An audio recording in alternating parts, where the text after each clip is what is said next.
관계 중심 전도를 배우면서 크게 두 가지 목표를 가지고 있습니다. 하나는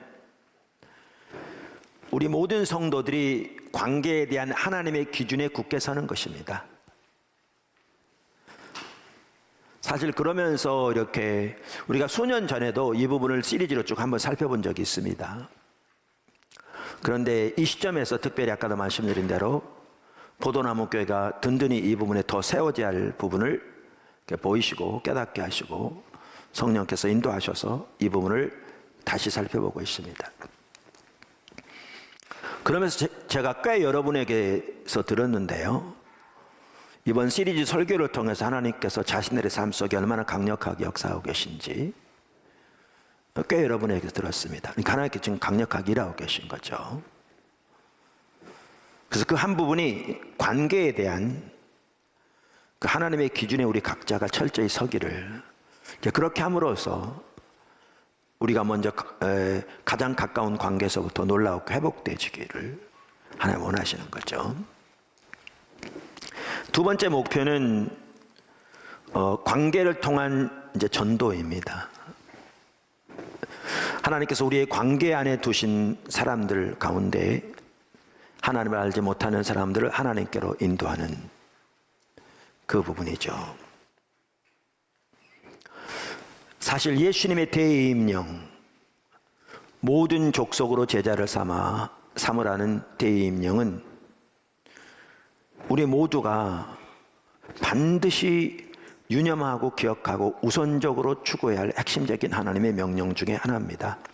그래서 대임령이라고 우리가 그렇게 부르죠. 그런데 이 예수님의 대임령을 실천하기 위해서 가장 효과적인 방법 중에 하나가 관계 중심 전도입니다. 첫째, 설문조사가 왜 필요한가? 설문조사가 왜 필요한가? 설문이 왜 필요한가? 이 책 158쪽에서 오스카 탐슨 박사는 이렇게 얘기합니다. 왜 꼭 설문을 해야 하는가? 라고 물을 수 있다. 이유는 간단하다. 종이에 적어놓지 않으면 필요한 내용을 다 기억할 수 없기 때문이다. 전도하기 위해서는 틀이 있어야 한다. 무엇이든 살아 움직이는 역동성을 갖기 위해서는 구체적인 명시가 필요하다. 우리는 설문을 작성하는 과정에서 이전까지 전혀 생각하지 못했던 사람들을 인식하게 된다. 참 중요한 부분입니다. 이 부분이 다시 한번 읽어보겠습니다.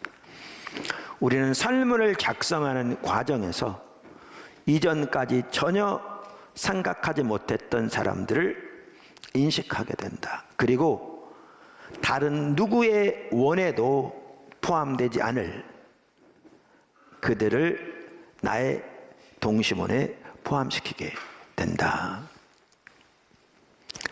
그러니까 관계의 동심원, 여기는 원이라고 포함되어 있는데 concentric circles라는 거거든요, 영어로 말하면.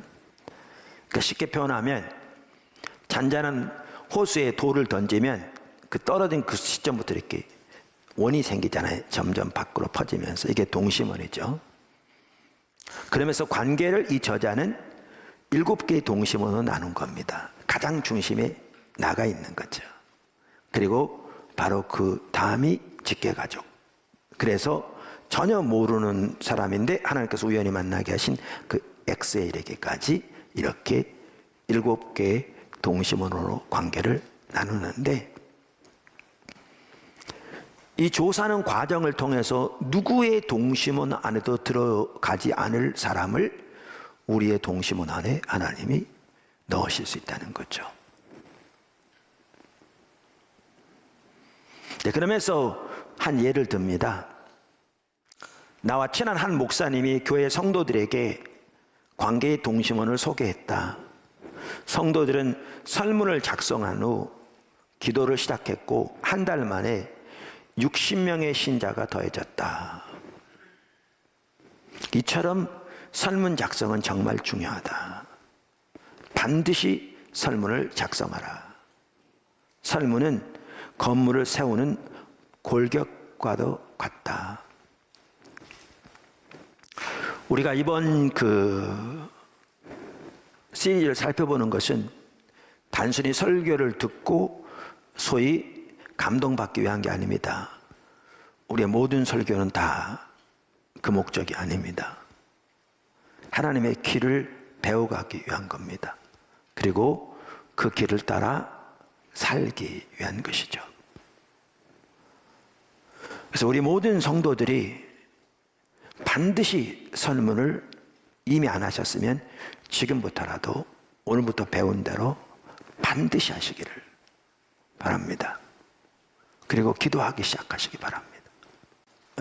이제 2단계를 시작하면서 이렇게 말하고 있거든요. 우리가 전체적인 개요 때도 살펴봤습니다마는 오랜 세월 그리스도인으로 살아왔어도 잃어버린 이들과의 관계에 대해서는 전혀 생각하지 않는 경우가 많다.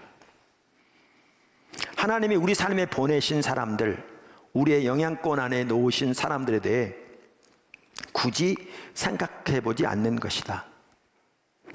그러니까 믿으지 오래될수록 교제권이 예수 믿는 사람들만 이렇게 남아있는 경우들이 너무 많잖아요.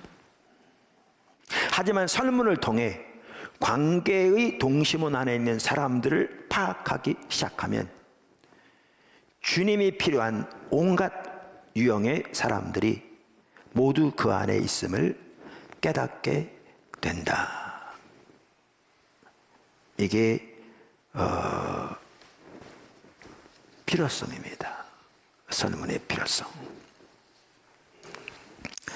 그러면서 여기 책에 보면 이제 좋은 예들이 많이 나오거든요.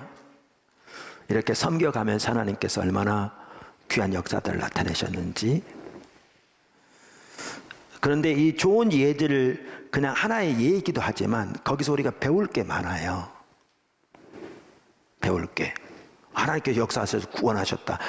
이런 놀라운 일이기도 하지만 배울 게 많아요. 그래서 그런 예들을 제가 쭉 살펴보고 있죠, 같이. 여기 제프라는 학생의 예가 나옵니다.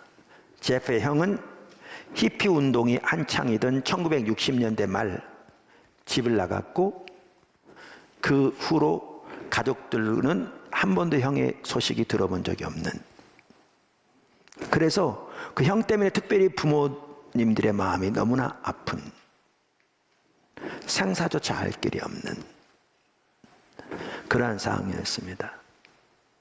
그러한 상황에서 제프가 하루는 그 오스카 탐슨 박사를 찾아와서 그런 얘기를 하면서 이렇게 얘기하더랍니다. 솔직히 형이 어떻게 지내는지 궁금하지도 않습니다. 형을 제 관계의 동심원 2에서 빼도 될까요? 라고 물은 거죠. 기억하고 싶지도 않은 거죠.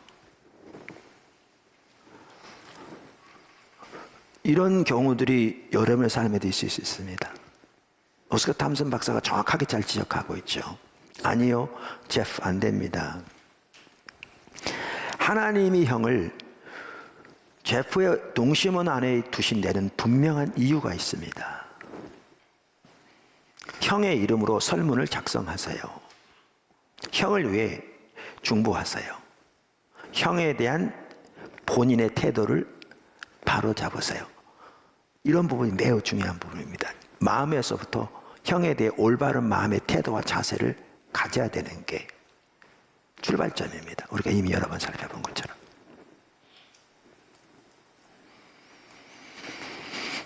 이제 그러면서 이제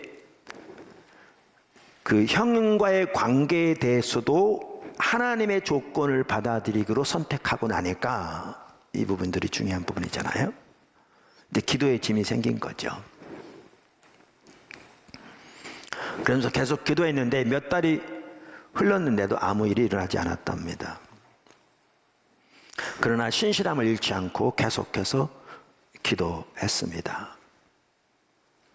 그런데 느닷없이 인간의 생각으로는 도저히 설명할 수 없는 일이 벌어지면서 제프의 형이, 그 제프가 다니던 학교가 사우스웨스턴 신학대학원인데 신학대학원인데 제가 그 학교를 졸업했는데요. 그 포토스에 오게 된 겁니다. 그러면서 제프에게 전화를 걸었고 제프는 새벽 2시 반에 오스카 탐슨 박사에게 전화한 거예요. 얼마나 신이 났으면.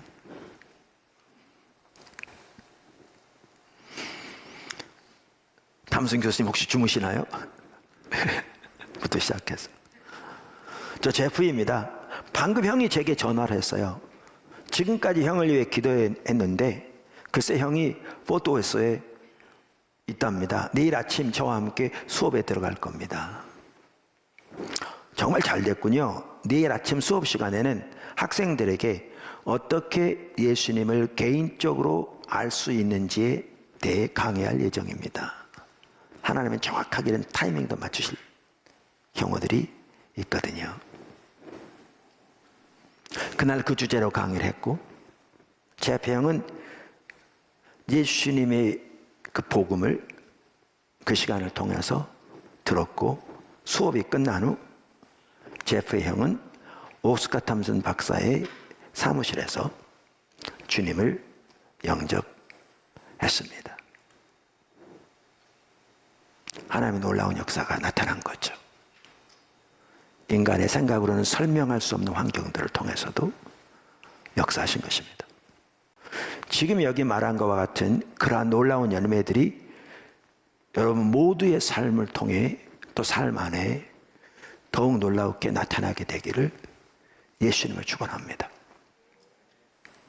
자, 두 번째, 족보 흔들기라고 이렇게 제목을 달아놨습니다. 그러니까 어떻게 그러면 누구를 설문조사할 것인가라는 거죠. 자, 관계의 동수는 1이 누구라고요? 거기 안에 내가 들어있습니다. 나부터 하나님과의 관계, 나와의 관계, 나와 다른 사람의 관계가 올바로 되어 있어야 하나님께 쓰임 받을 수 있다는 거죠. 지금도 나온 것처럼. 그 다음에 두 번째 원이 직계가족입니다. 직계가족. 자, 여러분이 이제 이번 주간에 여태까지 이렇게 안 하셨으면 이제 직계가족부터 설문조사를 시작하셔야 합니다. 직계가족에 대해서 이 오스카 탐슨 박사 이렇게 말합니다. 당신의 직계가족은 당신과 한 지붕 아래 사는 사람들이다. 미혼이고 가족들과 떨어져 살고 있다면 아버지와 어머니가 동심은 2다. 결혼해서 가정을 이루었다면 당신의 배우자와 자녀들이 관계의 동심은 2다. 나머지 가족은 관계의 동심은 3, 즉 친지에 포함되는데 여기에 대해서는 이번 장의 후반부에서 다루겠다. 이제 미국식 사고입니다. 그런데 우리는 한국 사람이니까 우리 한국식 사고로 해서 직계 가족을 이렇게 하면 훨씬 좋겠더라고요. 이제 우리 같은 경우에는. 그러니까 우리 상황에 맞추어 직계 가족은 결혼하지 않은 경우 부모와 같은 집에 사는 형제입니다. 부모와 같은 집에 사는 형제. 혹은 같은 집에 살지 않더라도 형제가 결혼하지 않았으면, 결혼하지 않았으면, 여기 직계 가족에 같이 넣는 것도 좋은 것 같습니다. 결혼했으면 이제 또 달라지기도 하고요. 결혼한 사람이라면 직계 가족은 아내 가장 먼저, 그 다음에 부모, 자녀, 직계 가족에 넣는 게 좋은 것 같습니다. 자녀들이 또 이제 손자, 손녀가 있다면 그들이 아직 결혼하지 않았다면 그들까지 직계 가족에 넣으면 좋겠습니다. 그러면 저의 경우에는 직계 가족이면 저희 어머니가 지금 같은 집에 살고 있고요. 아버님은 오래전에 소천되셨고요. 그러니까 제일 먼저 제 아내가 있고, 그다음 저희 어머니가 있고, 저희 세 아들이 있습니다. 이들은 다 결혼해서 따로 살지만 우리 한국적인 상황에서는 이들을 직계 가족에 넣는 게 좋은 것 같습니다. 그리고 그들의 아내들이 있습니다. 그리고 그들 아래 6명의 손주가 있습니다. 어린, 아직 결혼하지 않은. 그래서 여기까지가 저 같은 경우에는 직계 가족입니다. 그래서 여러분도 이렇게 동심원 이 직계 가족 안에 이런 분들을 이제 거기다 하나씩 설문조사해서 이렇게 써야 합니다. 그러면서 이 저자는 이렇게 얘기합니다. 지금 당신이 직계 가족의 필요를 채워주는 하나님의 사랑의 통로가 되지 못하고 있다면 아프가니스탄은 잊어라. 우리가 땅끝에 관심을 기울이면서도 내 가족의 필요는 채워주지 못한다. 이런 경우들이 있다는 거죠. 옳지 않다는 겁니다. 사랑은 필요를 채워주는 것이다. 내 가족의 필요를 채우는데 하나님이 나를 사용하시도록 하지 않는다면 내 전도는 위선일 뿐이다. 어쩌면 우리가 온 세상에 복음을 전하고 싶어 하지 않는 것이 당연하다. 가정에서 실질적인 필요가 채워지지 않는다면 가정 밖에서도 결코 그것을 채울 수 없다. 대체 그게 전도와 무슨 상관이란 말입니까? 라고 묻고 싶은가? 상관이 너무 많다. 가정은 하나님이 우리에게 관계 맺는 법을 배우라고 주신 교실이다. 그래서 가장 먼저 우리는 우리의 직계 가족, 동심원 이 한 사람 한 사람을 설문조사하고 사랑은 상대방의 필요를 채우는 것인데 이들의 필요를 채움으로 그들을 사랑하는 것부터 시작해야 한다 그 말입니다. 그럼 세 번째, 어떻게 조사할 것인가? 여기에 개인적 적용에 이렇게 나옵니다. 제가 한번 읽어보겠습니다. 이제 이 설문을 위한 데이터베이스를 준비하라. 설문을 위해 다음 쭉 한 가지 형식을 선택하라.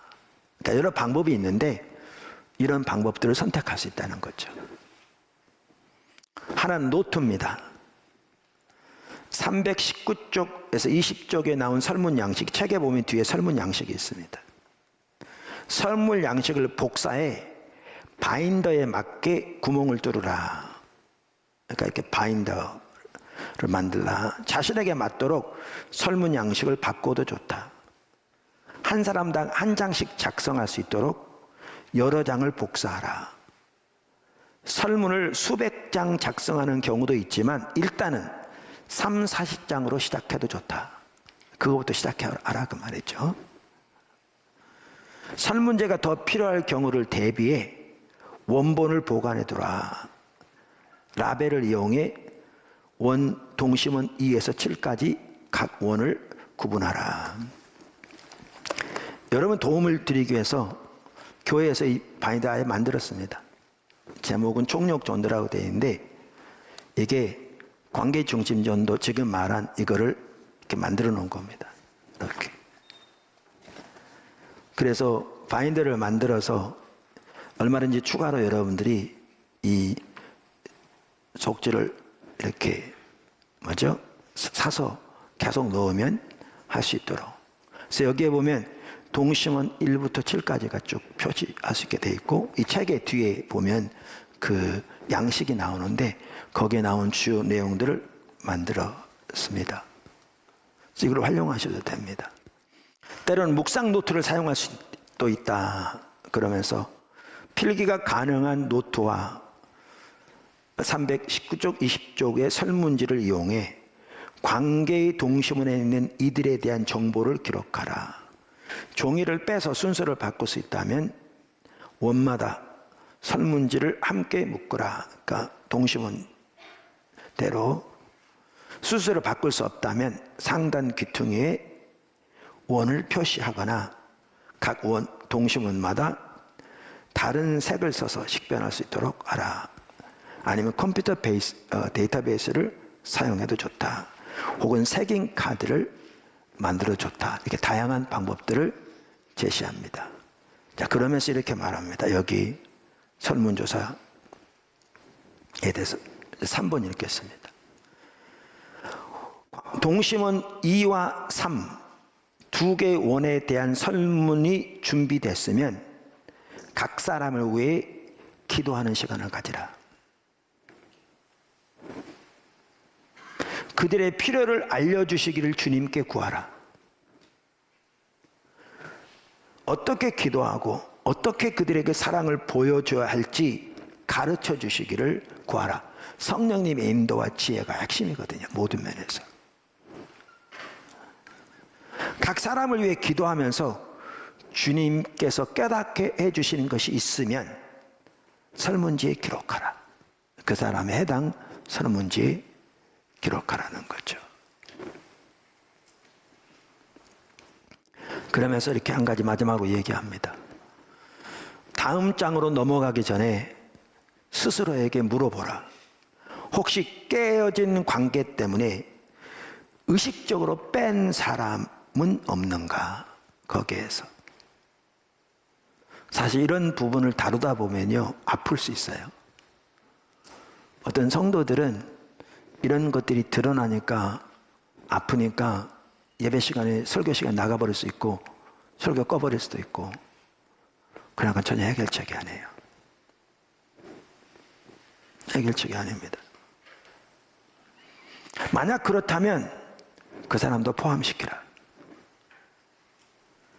그 관계를 주님께 내어드리고 어떻게 해야 할지 주님께 물으라. 가장 중요한 것은 주님의 지혜와 인도와 주님의 역사입니다. 오늘 삶은 필요성, 중요성, 방법 그러면서 특별히 관계의 동심은 2와 3에 속한 분들을 어떻게 조사할 것인가 살펴봤습니다. 듣는 것으로 끝나지 말고 꼭 여러분 모두 이번 주간에 여태까지 안 하셨다면 그 두 동심원 안에 있는 여러분의 관계 안에 두신 사람들을 꼭 조사하시기를 바랍니다. 그리고 기도부터 시작하십시오. 하나님께서 많은 것들을 깨닫게 하실 겁니다. 우리가 설교 시간 나눈 것처럼 하나님의 참으로 놀라운 열매들이 이 과정을 통해서 여러분 한 사람 한 사람 삶 속에 또 삶을 통해 놀랍게 맺혀지기를 예수님의 이름으로 간절히 축복합니다.